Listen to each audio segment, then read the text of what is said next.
सात संगत जी, प्यार से कहना ध्यान निकाय जी। आत्मा के साथ मन को जोड़ेंगे, इसके एहसास में रहेंगे, हर काम में इसको शामिल करेंगे तो फिर एक ये मन डामाडोल नहीं होता। मन में कोई उदासी कोई खुशी के भाव अपना प्रभाव असर नहीं छोड़ते, क्योंकि प्राथमिकता इस मन ने परमात्मा को बना लिया है। और फिर ये प्रायोरिटी बेस जब इस परमात्मा को ही हर समय दिमाग में दिल में रखते हैं तो बाकी चीज़ों का असर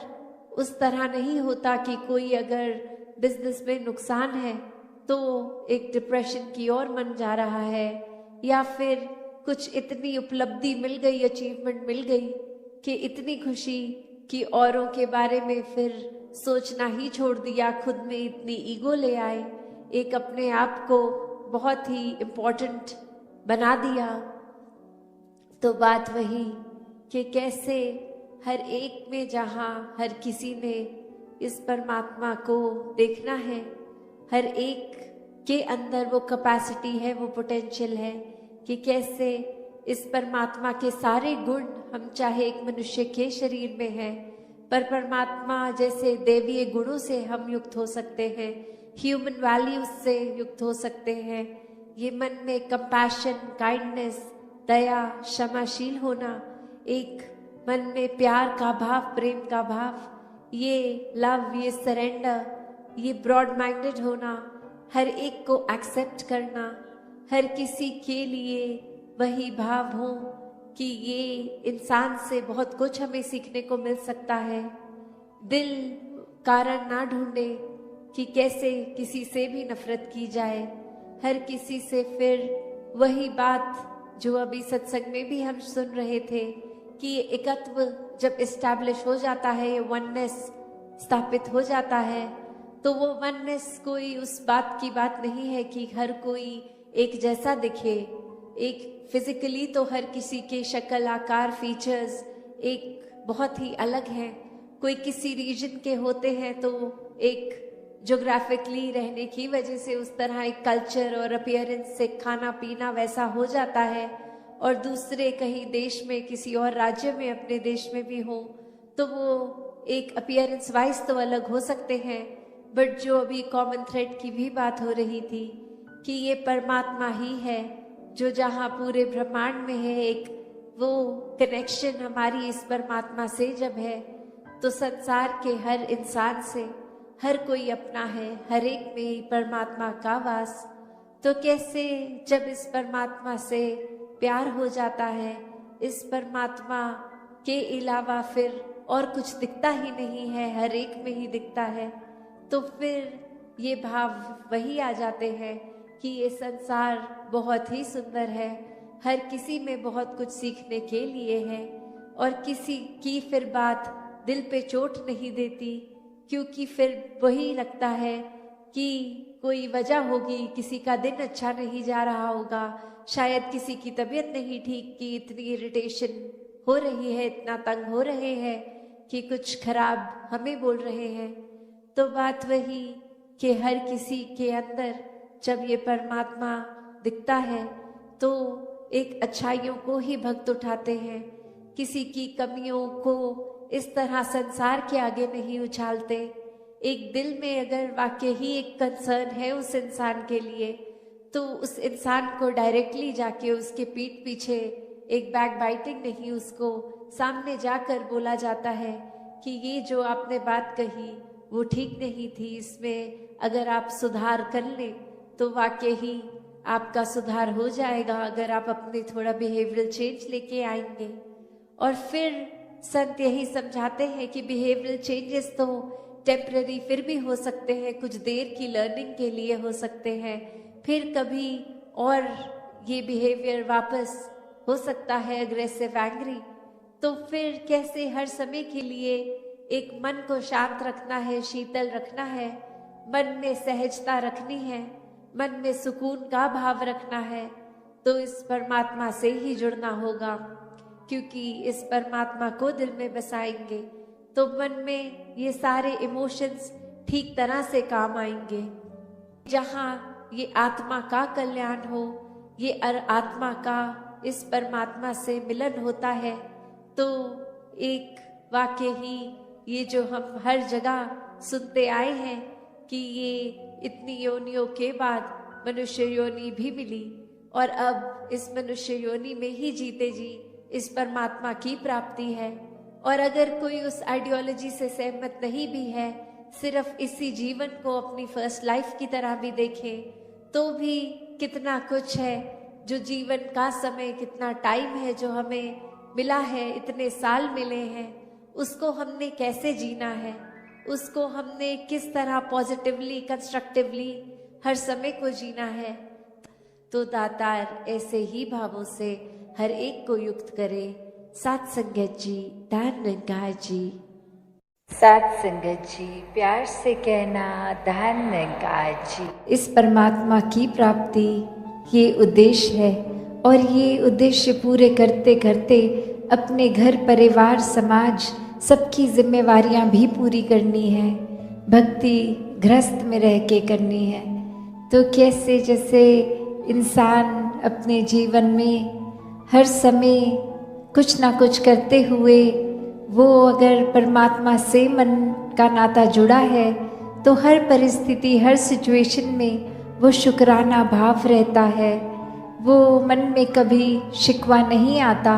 सिर्फ प्यार का रिश्ता है, ये शुक्राने भाव का रिश्ता है। और ये शिकवा कहीं नहीं है कि ये पता है परमात्मा जीवन चला रहा है और बहुत अच्छे से चला रहा है। हमें सिर्फ और सिर्फ समर्पित होना है, दिल को, अपने इच्छाओं को अपने इस परमात्मा के साथ अलाइन रखना है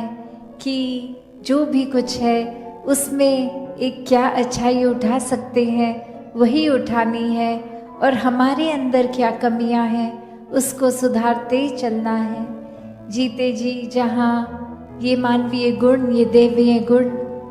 आने इंसान में तभी उस तरह से पूरी तरह संभव होते हैं जब इस परमात्मा से एक प्रेमा भक्ति का नाता,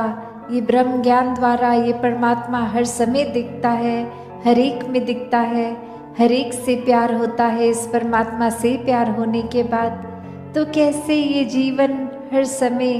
भक्ति के ऊपर आधारित, ये विश्वास के ऊपर, ये आनंद की अवस्था, ये सुकून की अवस्था, जहाँ मन स्थिर है, एक जीवन बहुत ही सहजता से चलता ही जा रहा है। तो कैसे हर किसी में वो एक योग्यता है कि ये जीवन मिला है तो ऐसा जीवन जिए जैसे जीवन को संतों ने सिखाया जीना, खुद जी के। सिर्फ संतों ने कोई बातें नहीं करी कि ऐसा जीवन जियो, ऐसी भक्ति करो, इस तरह परमात्मा में अपने हर पल के एहसास को बनाओ।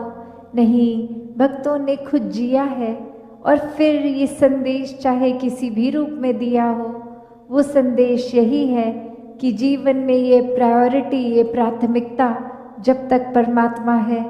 तब तक ही जीवन सफल जीवन है। वरना तो दुनिया के उतार चढ़ाव, ये माया रूप, आज कैसा रूप है कल कैसा है, बदलता है, कुछ आज है कल नहीं है, और कैसे हर चीज़ ये जो बदलती रहती है। ये पूरे संसार ब्रह्मांड में सिर्फ एक ही स्थिर चीज़ है और वो परमात्मा की बात है कि ये परमात्मा जो हम हर समय अंग संग देख सकते हैं, एक ब्रह्म ज्ञान की दृष्टि से, निराकार से जब ये रूबरू रिश्ता बनता है तो हर समय का वास ये निराकार का होता ही है और जीवन फिर हर पल इसके एहसास में बीतता है। और अब वो एक तरकीब सोचने की कोशिश करते हैं चोर कि क्या करें। उनमें से एक कहता है कि कुछ समय से मैं जाके ऑब्जर्व कर रहा हूँ, इस इंसान को क्रोध बहुत आता है, तो कुछ भी थोड़ा सा कोई कह दे, प्रोवोक करे, कुछ ऐसी बात बोले जो दिल को कठोर की तरह लगती है, एक दिल को दर्द देती है, तो उसी समय ये इंसान क्रोधित हो जाता है। तो इसको क्रोधित कर देते हैं, शायद कोई तरीका मिले उससे फिर वो ईंट लेने का। और वहीं एक एक करके कोई उसको आके कोई बात बोलता है, कोई कुछ बोलता है, कोई किसी तरह फिर उसके ऊपर कुछ पानी उड़ेल देता है, कोई उसके पैर पे कुछ सामान जोर से पटक देता है, कोई अलग अलग तरीक़ों से उसको क्रोध देने की कोशिश। और वहीं वो अपनी आदत से मजबूर इंसान एक थोड़ा सा भी एक स्टिमुलस मिलते ही वो क्रोधित भी हुआ और फिर किसी तरह पहले तो कम क्रोध में सिर्फ कठोर वचन बोले, फिर करते करते जब अंत में वो अपने आप को संभाल नहीं पाया तो उसको हुआ कि मैं कोई चीज़ से इनके ऊपर ये दर्द पहुंचाऊं, कुछ फेंकूं ज़ोर से, और अपने हाथ में सिर्फ वो सोने की ईंट ही थी, वही उठा के ज़ोर से मार दी। तो अब इस कहानी में अगर हम फ़ायदे की बात सोचें तो ये नेगेटिव माइंडसेट वाले इन्होंने जो ट्राई करना था वो अचीव भी कर पाए, क्योंकि वो इंसान अपने क्रोध को काबू में नहीं कर पाया। कैसे फिर एक कीमत जानते हुए भी कि इतनी कीमती चीज़ मिली है उसको पल में गवा बैठा सिर्फ क्रोध के कारण। तो कैसे ये जीवन में ऐसी कितनी परिस्थितियाँ हमारे भी आती हैं कि क्या किस समय एक पेशेंस चाहिए, एक अपने मन को विशाल करना है कि कोई कुछ कह रहा है कर रहा है वो इग्नोर करना है कि कोई बात नहीं, उसने अगर कर दिया मैंने अपने ऊपर असर बुरा नहीं लेना। एक जैसे बोलते हैं कि एक चाल अपनी घोड़े की जो होती है वो आगे आंखों के आगे एक ब्लाइंड टाइप लगा देते हैं जो ना दाएं देख सके ना बाएं, बस सीधा चलता ही जाए अपने रास्ते पे। तो संतों का भी जीवन यही है कि नज़रिया, ये दिल दिमाग सब कुछ इस परमात्मा पे टिका लेते हैं। फिर कोई तारीफ करे या बुराई करे, कोई मधुर बोले उनके साथ या कड़वा बोले, उनका जो अपना स्वभाव है, अपनी संत प्रवृत्ति वाली चाल है, वो तो उसी तरह कायम रहते हैं। उनको अपने मन में ये पीस मिल गई, सुकून मिल गया, स्थिरता मिल गई, तो फिर एक बाहरली क्या ये चल रहा है कुछ भी उससे फर्क नहीं पड़ता, मन की अवस्था वही कायम एक जैसी। तो ऐसे ही चेतन होके भक्तों ने जीवन जिया है और सभी के हिस्से ऐसा भक्तिमय जीवन आ सकता है। तो समय व्यर्थ ना करके जीते जी जब तक ये सांसें चल रही हैं अपने आत्मा की पहचान इस परमात्मा से ब्रह्म ज्ञान द्वारा करा के ये जीवन को भी एक ठीक तरीके से सुखी तरीके से जी लें और इसी जीवन को जीते जी फिर ये मुक्ति मोक्ष साल्वेशन इसके हकदार भी बन जाएं। तो हर कोई ऐसा ही जीवन जिए जैसा इस परमात्मा के प्यार में पल पल जीना होता है। सात संगत जी, प्यार से कहना, धान निंगार जी।